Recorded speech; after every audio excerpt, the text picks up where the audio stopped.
So now in this slide number 9 and there are merits and demerits of concrete construction summarized. So in merits of concrete construction, the first merit mentioned is good control over cross-sectional dimensions and shape. It is a material which will be in liquid form, almost liquid form, and you will pour it in the formwork and any shape, any geometry which you want. According to that, you will prepare the formwork and you can pour the concrete to get that shape. So one major advantage of concrete structure is the full control over dimensions and structural shape. Any size and shape can be obtained by preparing the formwork accordingly. Second merit is availability of materials. All constituent materials are earthen materials, cement, sand, and aggregate, and easily available in abundance. Pakistan is blessed with a very good quality cement. Limestone is available in abundance, and cement factories are producing very good quality Portland cement. Natural sand, river, or even the in Karachi, the sea sand, all natural sands in Pakistan are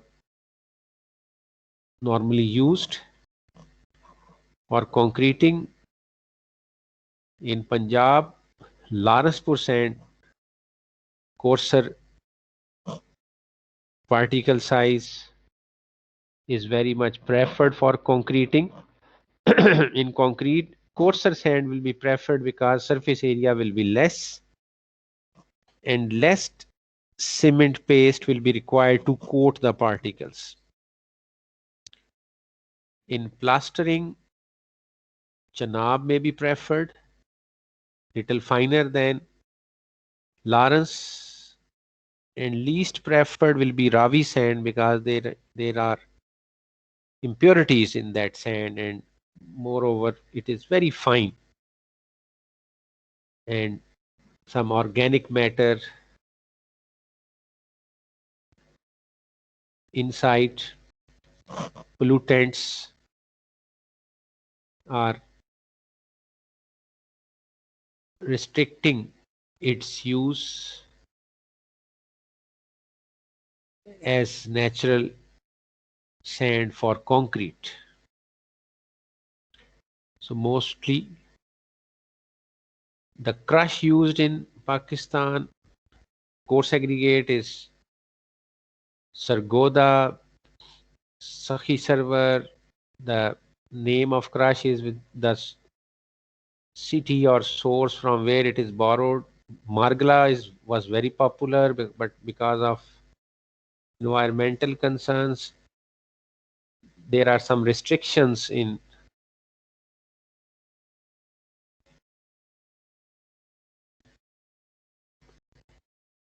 using the Margla crush, but Texla crush or some other mountains in KPK or Sindh and Balochistan. There are different local sources and a good quality coarse aggregate is available for concreting. So no need of going using synthetic sands or synthetic coarse aggregates. So that is the reason it is relatively inexpensive. because materials are quite sufficiently available. Economic structures, all materials since are easily available, so structures are economical. Good insulation, concrete is a good insulator of noise and heat and does not allow them to transmit completely. So because of its good insulation properties, it is preferred. This insulation can be further improved by changing the mix, by adding some materials, but even without improving the insulation properties, normal concrete still provides good insulation of noise and heat. Good binding between steel and concrete, since it is a composite material, and composite action will act when there is a perfect bond, gripping of the steel bars within the concrete mass. If it is present, it is sufficiently gripped.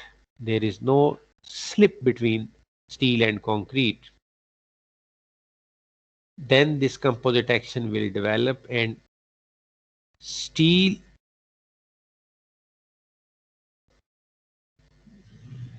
has natural chemical adhesion with concrete, and furthermore friction at the interface between the two materials will also provide mechanism of force transfer between two materials, and this good binding makes it more promising as a structural material, as a reinforced cement concrete. Structures are stable, strong in compression, but weak in tension. But this weakness is overcome by providing steel, because steel is not only good in tension but also is equally good in compression. Steel has excellent properties in tension and compression, same yield strength, same modulus of elasticity. So in reinforced concrete structures, wherever we find that concrete is weak, we provide steel over there, and a good bond between them make this composite action, and we are getting good stable structures. Since concrete is not very strong material as compared to steel, its compressive strength, if we can get 40-60 megapascal in normal concrete, but in comparison to steel, which is 420 megapascal or higher grade steel, so there is no match. So that is the reason when you design the cross sections, concrete cross sections are relatively stocky, big, and because of that big cross sections, buckling, T delta magnification is relatively less. So this is also is one of the advantage, that instability failures can be ruled out. And in concrete, in steel design, you have studied, or you will study, that in compression members, it is a big challenge to control the buckling, and there are so many checks which are required to confirm the stability. Aesthetics, concrete structures are aesthetically good and cladding is not required. So appearance wise, the concrete structure natural appearance are reinforced cement concrete or even plain cement concrete, its grayish look. Even we can add pigments to give different colors and tones to the concrete, but even without adding any pigment or any coloring agent, still its grayish look is very good, and without any cladding it gives nice appearance. When steel will be encased in the concrete, its rusting will be delayed. A film around the steel reinforcement will decelerate or will prevent the rusting of the steel, and a good quality cover around the reinforcement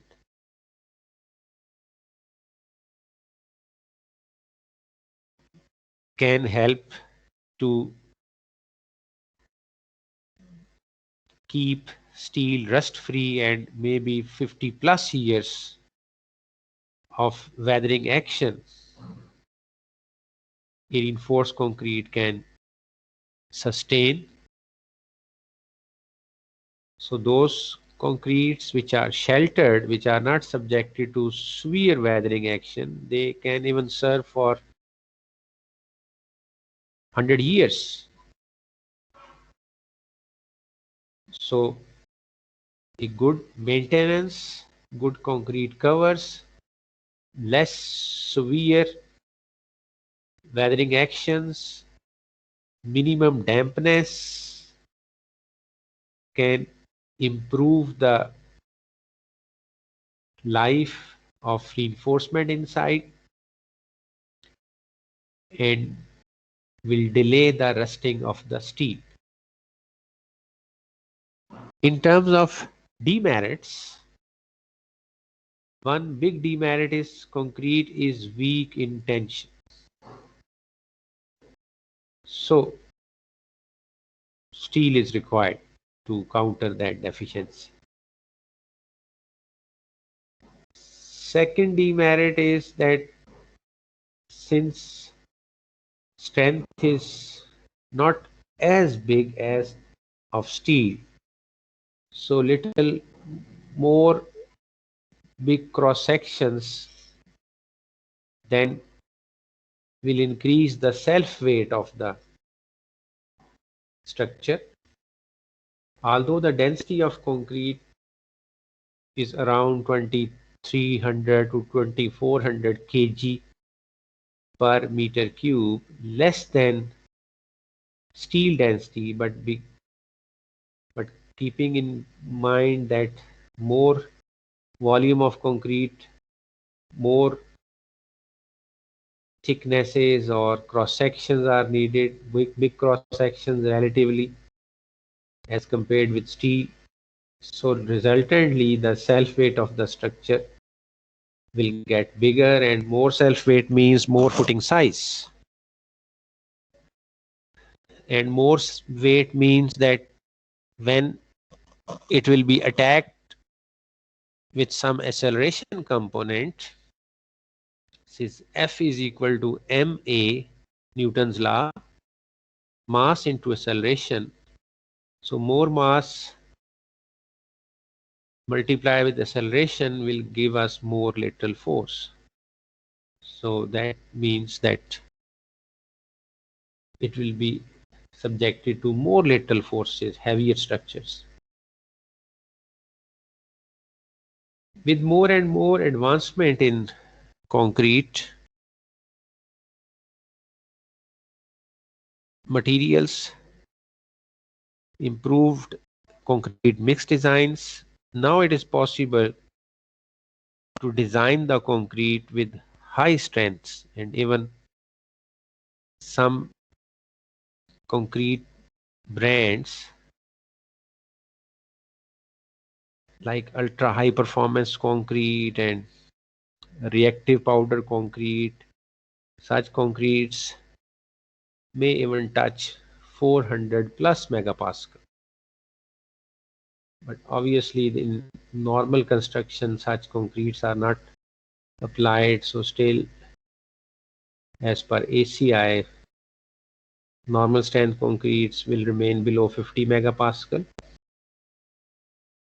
and it means that by using low strength concrete for low cost projects around 20 to 30 megapascal, we will have to deal with the increased self weight. Third demerit is cracking. Unlike steel structures, concrete structures can have cracks. You can't avoid cracking. As I said earlier, that in concrete you will add cement, sand, coarse aggregate, and water. So water which will be used for hydration will be utilized. Rest of the water, once it will evaporate, concrete will shrink, and shrinkage stresses will develop. If its shrinkage will be restrained, it will crack at various locations.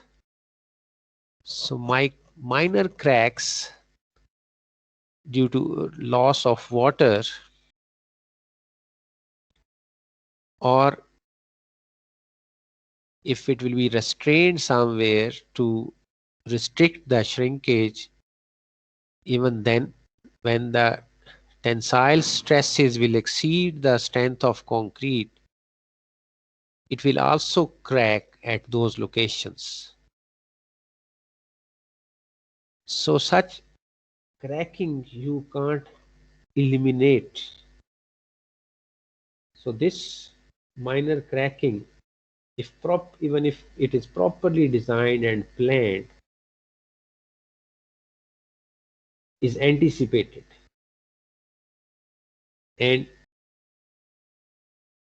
that can be minimized, but that can't be eliminated. It is mentioned in second sentence that more cracks with smaller width are better than one crack of larger width. So it means if we can't eliminate 100% the cracking, then it is preferred that micro cracks may develop rather than one discrete wide crack, which even make the steel reinforcement exposed, and then rusting may trigger if we are trying to control the cracking, and rather than allowing it to occur in entire geometry, we are trying to concentrate at one section, then we can expect that then one big crack may occur at that portion. Or otherwise we can plan that this is the region where